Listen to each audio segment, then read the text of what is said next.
Salut à tous, nouvelle vidéo, nouveau t-shirt manche longue, il y en a plein actuellement, c'est je crois 500 points, donc merci en tout cas mes filleuls, tu vois, donc ça sert à quelque chose.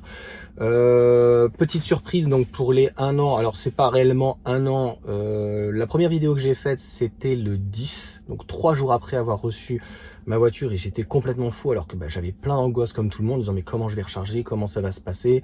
J'avais tempo donc j'ai dû recharger en pleine journée parce que je suis arrivé à 10% ou 12%, enfin c'est la découverte. Bref, je reviendrai en tout cas donc le 7 mars sur le bilan qui est plus que positif. Et aujourd'hui, on va parler du Fisker Océan. Je vais faire une introduction puisque c'est important de rappeler à chaque fois aux personnes qu'est-ce qu'on fait, qui on est. Aujourd'hui, de toute façon, on est sur le véhicule électrique, on est à la découverte. Le but n'est pas d'avoir tort ou raison. En tout cas, si ça te plaît, mes vidéos, donc je fais des vidéos régulières. Donc je fais une vidéo à 16 heures.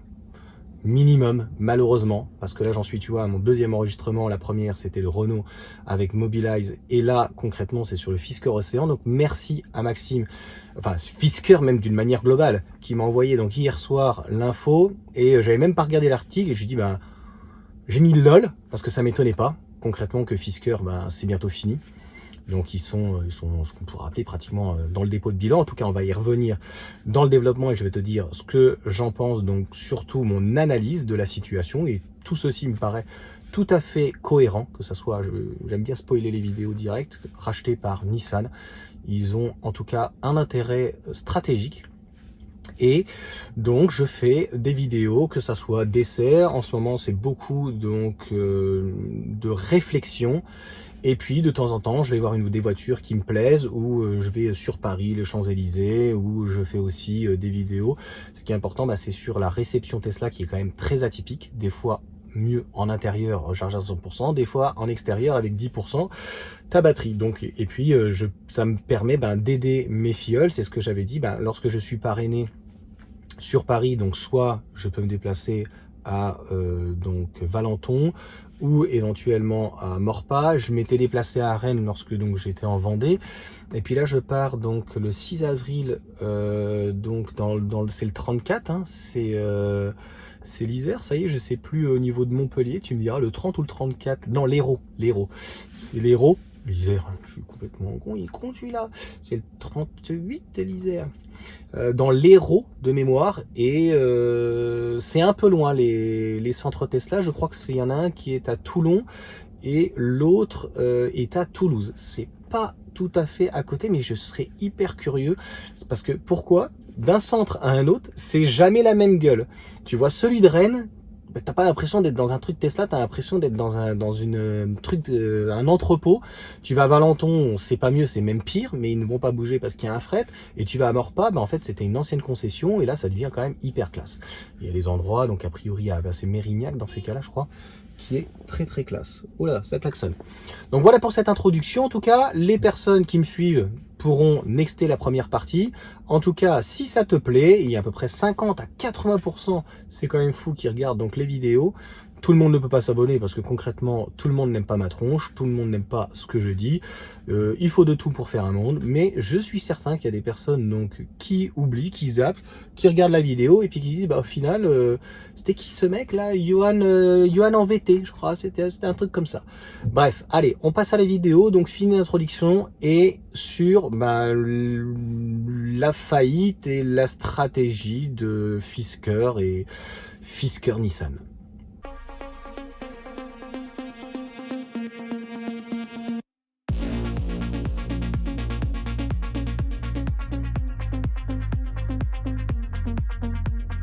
Donc tout d'abord, j'aime bien revenir un petit peu sur l'histoire. Donc Fisker, c'est quoi? C'est plutôt qui? C'est un designer, Henrik Fisker, qui est maintenant aux États-Unis, en Californie. Il est limite plus américain aujourd'hui qu'européen de mémoire. C'est vraiment tout de mémoire. Je crois qu'il est danois. Si vraiment je me suis trompé, je le remettrai en dessous. Donc en tout cas, il est des pays de l'Est, ça se voit bien. Henrik, donc voilà, anglo-saxon. Et il avait fait donc un premier flop avec la Karma. Je crois qu'il l'a eu dans son Tarma, le Karma. Donc voilà, c'était bon. J'ai pas d'avis. Tu me diras ce que t'en penses. Et puis un design sympa, etc.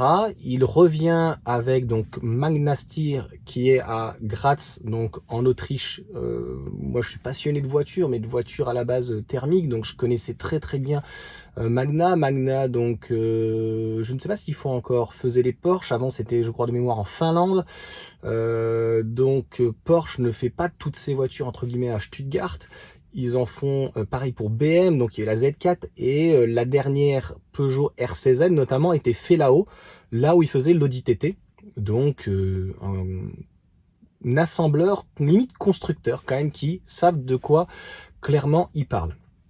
Donc on a un véhicule que je suis allé voir à Buc, et c'est de là concrètement où non pas est venue l'idée, mais de me dire que le positionnement prix n'est pas bon, et en Europe en tout cas le développement n'est pas bon. Se mettre à Buc, au final ils avaient un développement interne, là ils commencent à essayer de faire un développement interne, preuve que ça marchait pas. Donc ils se sont installés à Toulouse de mémoire, une belle concession, mais donc décentralisée, en tout cas c'est un système de franchise, parce que pour pouvoir se développer très rapidement, il faut une franchise. Le problème, c'est qu'ils rencontrent deux soucis. Aux États-Unis, ils n'ont plus les aides, parce que le véhicule est fait en Europe et les batteries, c'est des batteries CATL. Donc c'est la double punition, ni pour les batteries, ni pour machin. Ils doivent reprendre une usine de mémoire, je crois que c'est à Chicago. Là, c'est vraiment tout de mémoire, une ancienne usine, pas désaffectée, mais presque, de GM, il me semble, de General Motors, et pour essayer d'être resubventionné. Donc c'est beaucoup moins intéressant de prendre le Fisker, alors que c'est un véhicule qui plairait mais de ouf. Ils s'en foutent de consommer, les Américains, ça serait une deuxième voire troisième bagnole, pour eux c'est une Twingo, tu vois, et ils adorent ce type de look, etc. Donc au début super succès. Moi je regarde beaucoup de vidéos de entre guillemets youtubeurs, je n'aime pas ce mot là, mais bon, des gars, des mecs qui ont acheté ce type de voiture. Je regarde des gars aussi qui ont des Rivian, et puis quand ils ont des Rivian, ils ont un Fisker où ils connaissent très bien Tesla, etc. Ils avaient envie d'autre chose. En deuxième, troisième voiture, ils sont passés à l'électrique, où ils ont encore leur très gros V8, donc un petit F-150, enfin bref. En Europe, ils ont aussi d'ailleurs plusieurs soucis.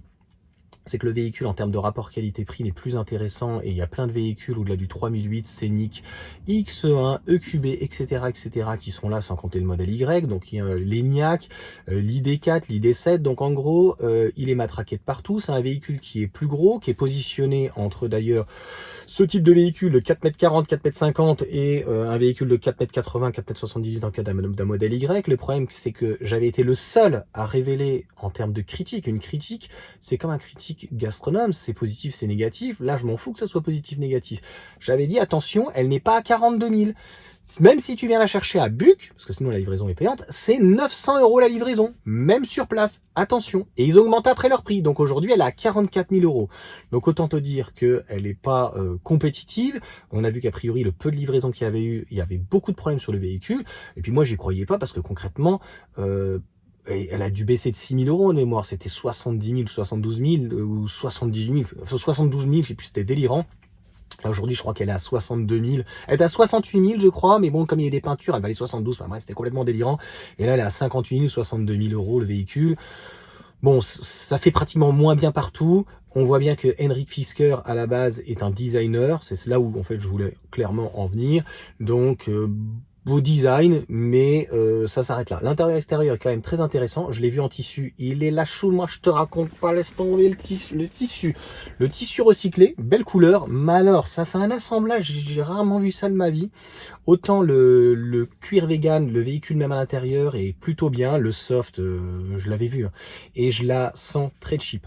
Si tu veux voir, quand tu as des pièces un petit peu, c'est une info que je te donne, avec des arêtes, ou par exemple les petits spoilers ou les trucs comme ça, tu vois, qui sont mis de côté, tu sens que ça tient à deux vis, tu prends le truc et tu regardes comment ça bouge. Et là, tu comprends la chose. Alors, Magna est un très bon assembleur, mais ce n'est pas un constructeur. C'est son châssis à lui. D'ailleurs, normalement, ils sont censés faire la pire. Je te la mettrai peut-être là. Et j'avais dit, la pire du pire. C'est un très beau modèle.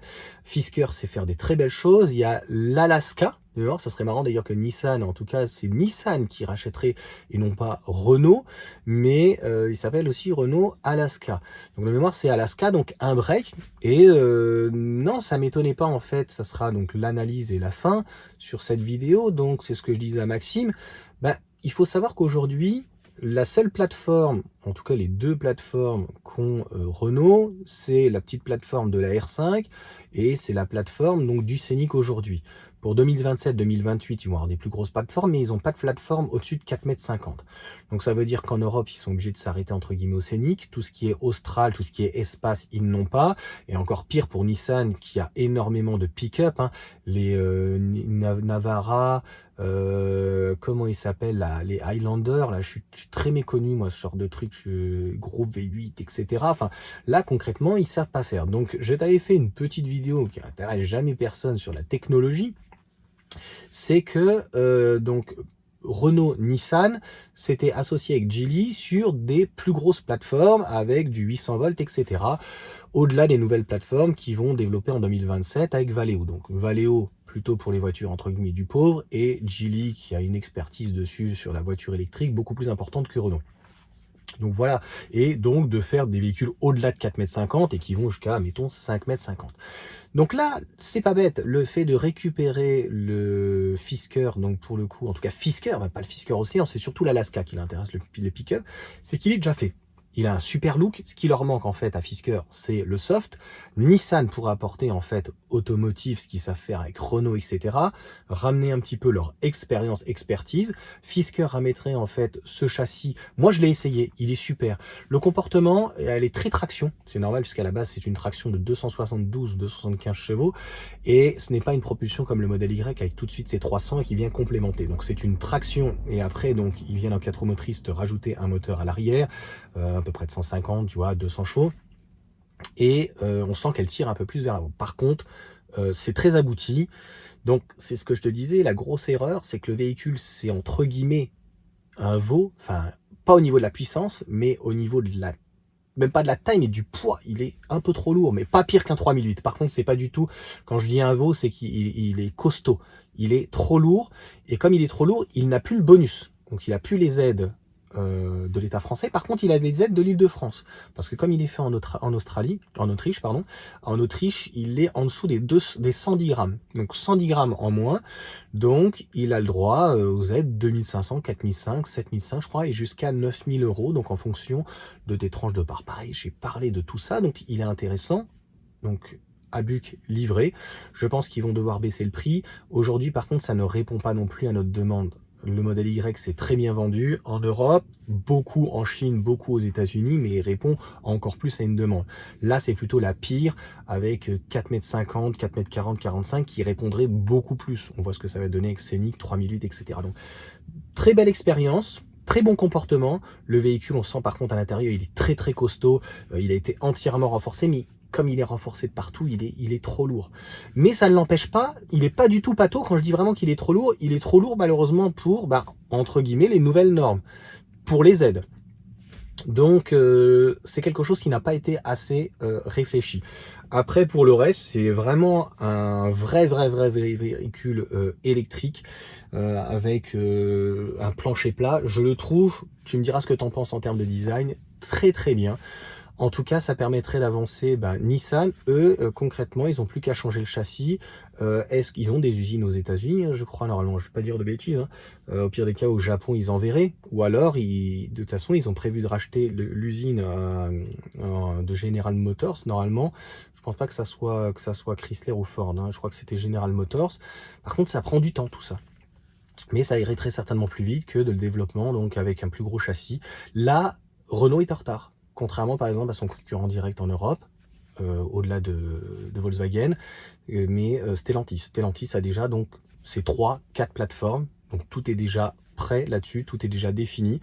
Et la base, le châssis, c'est ce qui est très important, c'est ce qui va déterminer entre guillemets ton style, c'est ce qui va déterminer ce que tu vas pouvoir sortir comme puissance, c'est ce qui va déterminer si tu peux faire un 4 roues motrices, si tu mets sur l'essieu, ce différentes choses. Donc tout a été très bien pensé en amont chez Fisker, le design, l'intérieur, les espaces, tout, le style, il est novateur, il s'est énormément inspiré d'ailleurs de chez Tesla, hein, très concrètement, c'est très inspiré, mais le reste, le service après-vente, si on peut dire, il n'y a pas que le SAV, mais le soft, la distribution, le fait de travailler avec Speedy, c'est pas forcément rassurant. Est-ce qu'ils vont être formés? Là, c'est sûr que si c'est racheté par Nissan, Fisker a tout son intérêt. Et ça sera mon petit avis, c'est que le Fisker, il faut surtout pas malheureusement l'acheter. Il risque de fortement baisser parce qu'il est trop cher. Et c'est pas parce que Nissan va racheter Fisker qu'ils vont forcément les aider. En tout cas, ils ne l'aideront pas sur la première voiture. Peut-être sur la pire. La pire d'ailleurs aurait son intérêt, c'est-à-dire qu'elle aurait peut-être le châssis de la Mégane, ce qui est plutôt une mauvaise solution parce que le châssis est vraiment très bien. Pour l'avoir essayé, le comportement routier, mis à part que voilà, c'est plutôt une traction de base. Clairement, le véhicule est vraiment très bien. Donc moi, l'avis, c'est horrible à dire. J'attends au minimum que le Fisker Océan soit bradé. Que Fisker se casse la gueule ou pas, je m'en fous, c'est pas mon problème malheureusement, mais que le Fisker, donc il y ait du stock, parce que ça va quand même sortir des usines quand même, et que ils vont le brader à la fin à 30 000. Donc ma femme me dit, mais t'as pas peur de prendre un véhicule comme ça? Il a le V2L. Il ne peut que m'intéresser, je l'ai dit, en fin d'année à l'extrême, s'il est dans les 30 000 ou un peu plus, et moins 9 000, ça le ferait aux alentours des 20 000 euros. Donc il a un look phénoménal ce véhicule. Par contre, ça peut que rester en ville parce que les charges sont pas très bonnes, parce que le soft ça va pas, parce que tu vas avoir des problèmes en fait pour te charger. Est-ce que franchement il va t'emmener au bon endroit, etc. Est-ce qu'il va bien te calculer à quel moment tu dois t'arrêter, etc. Voilà, ça a l'air, tout ceci n'a pas l'air au point. En tout cas, dis-moi ce que t'en penses, si cette stratégie est intéressante par Nissan, parce que Fisker en fait, je dirais qu'à l'extrême on s'en fiche. Moi je trouve qu'ils ont tous les deux leur intérêt. Et j'avais mis donc d'ailleurs en titre hier, et j'allais oublier d'en parler très vite, je le mettrai certainement dans la miniature. Pour moi par contre, faut pas les prendre non plus pour des bébêtes ou des rigolos. Fisker par contre pourrait être demain le nouveau Range Rover. Ça peut paraître à sourire, mais c'est vraiment, le style est là. Un peu comme Alpha, tu vois, ils ont un vrai style. Peut-être pas de gros volume quoi que ce soit, mais Nissan, en tout cas Renault, là pourrait récupérer vraiment une marque qui a déjà une super identité. Le Fisker Pire est magnifique. L'Alaska, il est magnifique. Enfin, tu vois ce que je veux dire? C'est-à-dire que c'est l'erreur qu'a fait BMW quand ils ont racheté et qu'ils ont gardé que Mini. Ils avaient récupéré donc pour le coup Land Rover, enfin Range, Land Rover et puis Jaguar. Ils ont revendu, de mémoire c'était à Tata. Et Jaguar, ils n'ont pas voulu garder parce que BM, ils se sont dit, nous, en fait, on est dans le même esprit. Clairement, c'était pratiquement le même esprit, sauf que à l'anglaise, franchement, ils auraient pu faire, enfin, moi, je l'aurais gardé. Et les Range Rover, les Range Rover, le Range, clairement, j'aurais, j'ai ma femme qui me dit, faut y aller. Donc, j'aurais le Range Rover, j'aurais gardé le Range Rover, vraiment, qui, ils sont magnifiques. Et moi, je mettrais en fait les voitures électriques. D'ailleurs, les batteries sont assez souvent, pas toujours hautes, sauf Tesla qui gère trop bien. Je ferai une gamme type Range Rover. Donc ça irait comme Jeep. Donc Renault et avec Nissan, s'il y a toujours une alliance avec Mitsubishi, parce que ça a l'air un petit peu, depuis que Carlos Ghosn est parti, assez compliqué. Donc de pouvoir avoir une marque qui ferait de 4,30 m jusqu'à 5,30 m par exemple, et qui va du SUV comme Jeep avec l'Avenger, et qui irait jusqu'à un Wrangler, et puis même voilà un pick-up, etc. Donc voilà mon avis. Meine Meinung. Voilà, donc dis-moi ce que t'en penses, si c'est une bonne, une mauvaise stratégie de la part de Nissan, ou est-ce que Fisker, en fait, il faut les laisser finir dans les oubliettes. Moi, je trouve qu'en termes de style, c'est vraiment une très belle marque. Allez, sur ce, ciao à tous.